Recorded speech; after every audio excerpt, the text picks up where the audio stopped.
जलगांव जिले के पचौरा तालुका के नगरदेवला गांव से एक सनसनीखेज मामला सामने आया है, जहां आधी रात को मुंबई पुलिस फोर्स में तैनात एक पुलिस अधिकारी के घर पर पेट्रोल डालकर आग लगाने की गंभीर कोशिश की गई।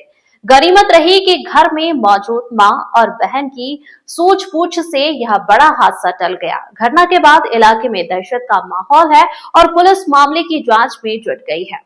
देखिए यह रिपोर्ट। यह घटना पचौरा तालुका के नगर देवला स्थित राहुल गली की है। मुंबई पुलिस फोर्स के police sub inspector Devendra Umesh Rahul के घर पर रात करीब 2:30 बजे से 3 बजे के बीच दो अज्ञात लोगों ने पेट्रोल डालकर आग लगाने की कोशिश की। बताया जा रहा है कि आरोपी बिना नंबर प्लेट वाली टू व्हीलर पर आए थे। बिना नंबर प्लेट वाली टू व्हीलर पर आकर एक आरोपी ने लोहे का गेट फांदकर घर के मुख्य दरवाजे पर पेट्रोल डाला और आग लगाकर फरार हो गया। पेट्रोल डालने की दरवाजे पर लगे पर्दे में आग लग गई और पूरे घर में धुआं फैल गया। इसी दौरान घर में मौजूद नंदकौर राहुल को पेट्रोल की तेज गंध और गर्मी का एहसास हुआ। उन्होंने तुरंत अपनी बेटी किरण राहुल को जगाया और दोनों ने हिम्मत दिखाते हुए पानी डालकर आग पर काबू पा लिया।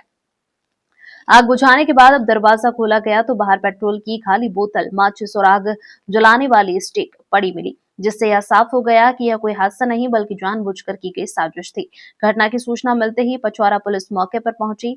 पास की किराना दुकान के सीसीटीवी फुटेज में सुबह करीब 2:58 पर बिना नंबर प्लेट वाली दोपहिया पर दो संदिग्ध युवक आते हुए दिखाई दिए हैं। पुलिस ने फुटेज कब्जे में लेकर आरोपियों की तलाश शुरू कर दी है। फिलहाल पचौरा पुलिस थाने में आगजनी की कोशिश और जान को खतरे में डालने जैसी गंभीर धाराओं में मामला दर्ज करने की प्रक्रिया चल रही है।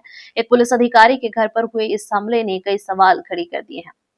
ग्लोबल इंडिया टीवी के लिए जलगांव से भीमराव कोचरे की रिपोर्ट। सागर अनिल सिंग राहुल माझं नाव आहे। रात्री 1:30 पावणे 2:30 वाजेच्या दरम्यान इथे घराला आग लागली होती दरवाजाला आणि त्या मावशीने त्यांचा आवाज आला मला। मी उठलो आणि दरवाजा उघडला, म्हणजे पाणी टाकून ते आग विझवली आणि दरवाजा उघडला। मग कसं समजलं तुम्हाला हे? त्या मावशीने त्यांचा आवाज येत होता रात्री ओरडण्याचा। मी दरवाजा उघडून बघितलं काय झालंय, तर घराला आग लागली होती दरवाजाला। आग कशी लागली होती? आग एकदम मोठी होती, पेट्रोल टाकून लावलेली होती आग।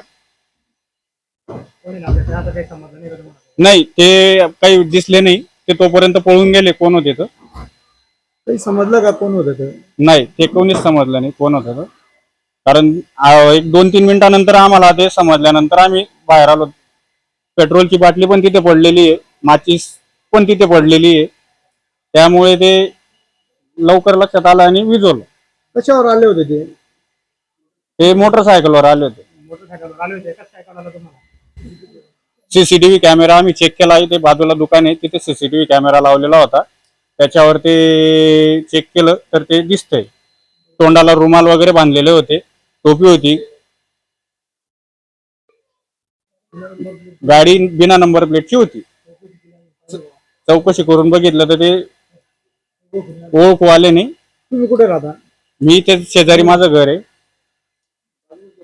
मी बाजूला झोपलेलो असल्यामुळे मी लगेच उठून दरवाजा उघडला आणि बाहेर आलो।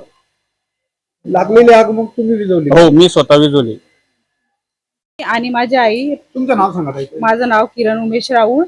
माझ्या आईने आम्ही दोघं घरात राहतो, तर रात्री 3-3:30च्या सुमारास आम्हाला घरात झोपलेलो होतो, आम्हाला पेट्रोलचा वास आला। लगेच आम्ही उठलो तर आमच्या घराला दोन दरवाजे आहेत, तर मग दुसऱ्या दरवाजाला, आतल्या दरवाजाला आम्हाला आतून म्हणजे बाहेरून आत मध्ये आलेली होती आणि पडदा पेटताना दिसला। लगेच आम्ही विझवलं आणि कडी खोलून लगेच बाहेरचा दरवाजा, म्हणजे आम्ही पेट्रोलचा वास म्हणजे पूर्णच पेट धरलेली होती दोघी दरवाजांना, तर मग आम्ही पाण्याने ती विझवली आणि परत आम्ही ती आतली कडी खोलून लगेच बाहेरच्या दरवाजाला पण पाणी केलं। आणि ते माझा जो चुलत भाऊ आहे तो पण आलेला, त्याने पण बाहेरून पाणी टाकलं। मग आम्ही सगळं आग वगैरे भिजली आणि आम्ही बाहेर आलो। बाहेर असं वाटलं आम्हाला की हे शॉर्ट सर्किट वगैरे काहीतरी असू शकतं, पण मग आम्ही जेव्हा बाहेर आलो तेव्हा आम्हाला माचीस दिसली आणि पेट्रोलची बॉटल दिसली। किती वाजता घडली घटना? ही 3-3:30च्या सुमारास। रात्री हो, रात्री 3-3:30 सुमारास घडली। कोण होतं काही समजलं का ते? नाही, काहीच नाही समजलं। काय मागणी आहे तुमची आता पोलीस प्रशासनाकडे?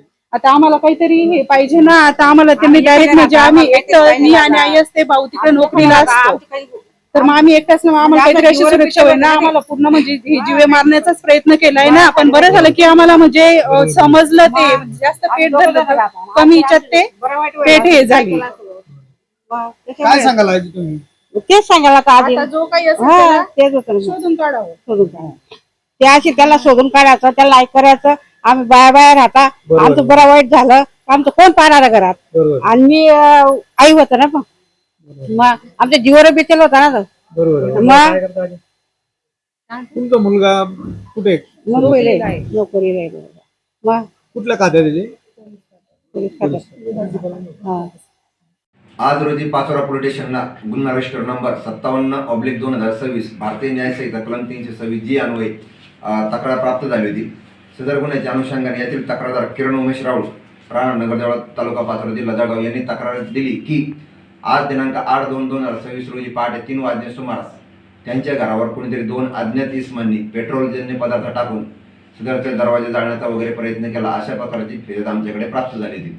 सदर 3 वाजण्या सुमारास झालेल्या प्रकरणात तात्काळ पोलीस स्टेशनला माहिती मिळतात नगरदेवळा दूर क्षेत्राचे कॉन्स्टेबल दिनेश पाटील सदर घटना ठिकाणी गेले. त्यांनी लागलीच वरिष्ठांना माहिती दिल्यानंतर माननीय पोलीस हो तसेच आम्ही सदर घटना ठिकाणी गेलेलो होतो. सदरचा गुन्हा रजिस्टर झाल्यानंतर माननीय पोलीस अधीक्षक सो जळगाव तसेच माननीय DPSO चाळीसगाव भाग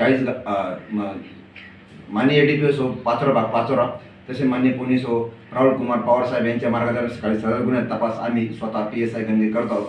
सदर गुन्ह्याच्या अनुषंगाने फॉरेन्सिक व्हॅनला पाचारण करून सदरचा तांत्रिक तपास करण्यात येत आहे. CCTV फुटेज प्राप्त करून सदर आरोपींना तत्काळ शोधून आरोपींना अटक करण्याची आम्ही तजवीज ठेवली आहे.